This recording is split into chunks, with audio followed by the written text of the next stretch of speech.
A few words about Blue Orchard. Blue Orchard was acquired in 2019 by Schroders, and the plan was scaling impact with integrity. So happy to be here with a large team from both Blue Orchard and Schroders. We have been very busy. As you know, we have an impact investing portfolio, both now in Blue Orchard and Schroders, and it has been really fascinating to see how we can attract new capital into this strategy. And Blue Orchard is a leading impact investor with 25-year track record. We started in private debt financial inclusion, and have also a pretty large portfolio of blended finance. And very excited at the GIIN Impact Forum to attract, and to be in touch with new institutional investors. And why was Schroders interested in Blue Orchard?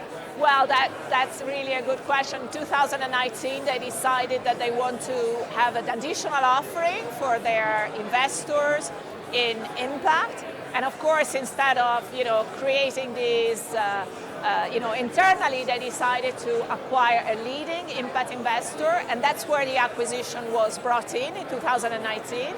And as a result of that, they took effectively the expertise and amplified all the tools and the process for impact into a much larger offering across private assets and listed assets. So with the fear of emerging markets, certainly it's something that we have experienced. But the idea was also to effectively, if you want, have a broader offering that goes well beyond emerging markets.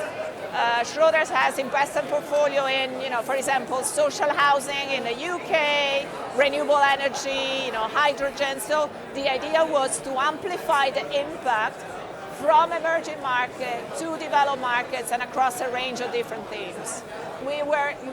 Really, the story of Blue Orchard started in private debt financial inclusion, so really microfinance, and then that has been developed, across different asset classes, so private equity, listed debt. We're very strong today in climate finance. We have a big portfolio in climate insurance.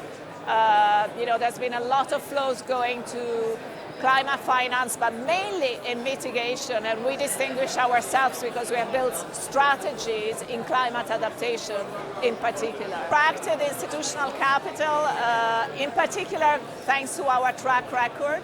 With a 25-year track record, we have enough, performance to show what the asset class can bring in. The fact that, there is no trade-off between impact and financial performance. And we also done that in blended finance structures where we combine different type of investors in different type of risk capital. So across the capital stack, we can really then combine donors, development finance institution, and institutional investors. Who wants a risk? That's a good question. So in blended finance, the idea is really to have, if you want, as we call it, a blend of capital with different risk profile and return expectations. Very often, let's say the first loss cushion is where the donors and multilaterals and bilaterals will get in. So they're expecting a capital preservation return.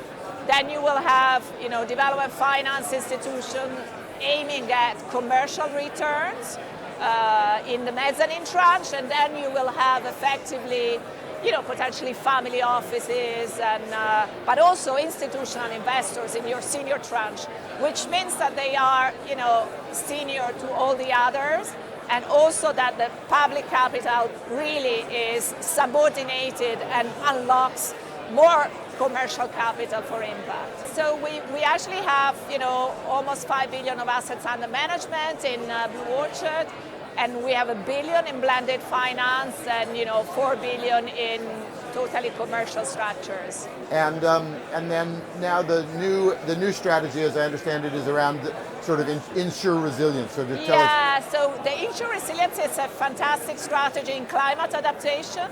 It is a blended finance strategy where, again, we have this mix of public and commercial capital. What we are really, it's a market building strategy where we have developed a market for climate insurance in emerging markets where very often insurance doesn't even exist. The target and the beneficiary are smallholder farmers that can effectively, finally get protection against climate change events that, of course, not only impact their business but impact their livelihood. So we are providing capital across the insurance value chain. We can do private equity in insurance company, in insurance brokers, and in insurtechs.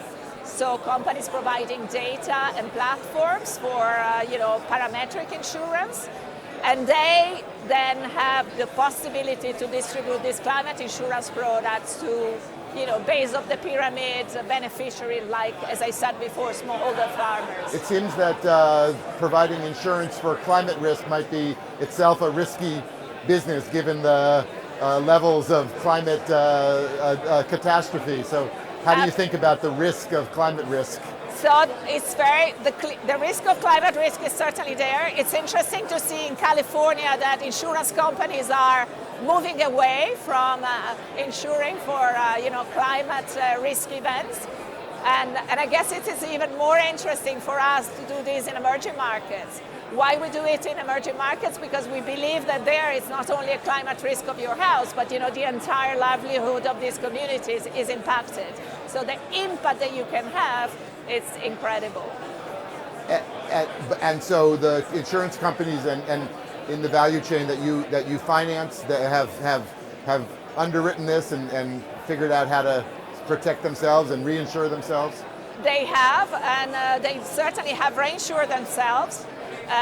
What I didn't say is that in addition to providing private equity, so really capital and financing, we also have the part of the blending is a huge package of technical assistance. So we do a lot of capacity building with these insurance companies, and we also have a so-called premium support facility where we can also, for a certain period in time, provide, if you want, a soft subsidy to make insurance affordable to the beneficiary. So it is financing, it is capacity building and technical assistance with the insurance value chain, and it is also, a kind of a temporary subsidy. The parametric insurance is, of course, key in emerging markets because, we have the idea of this climate insurance. It goes to as I say, the base of the pyramid. So you need to have access to data to trigger, whenever there is a climate event, payments based on location and based on high level, climate risk analysis. This is absolutely the only way you can do it. Nobody's going to go in the fields in the middle of India to do that. So it is parametric insurance, it is access to data, and it is access to what we call the insurtech, these platforms that can really have parametric data on their mobiles and really see very fast how can they issue their payouts. And is this strategy also becoming institutional grade? Absolutely. This is our third vintage.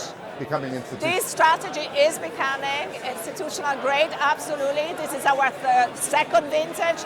The third vintage will see, we think, less public capital and more institutional capital. We've built a track record, so we're very confident that this is an offering that will be interesting to insurers and larger institutional investors.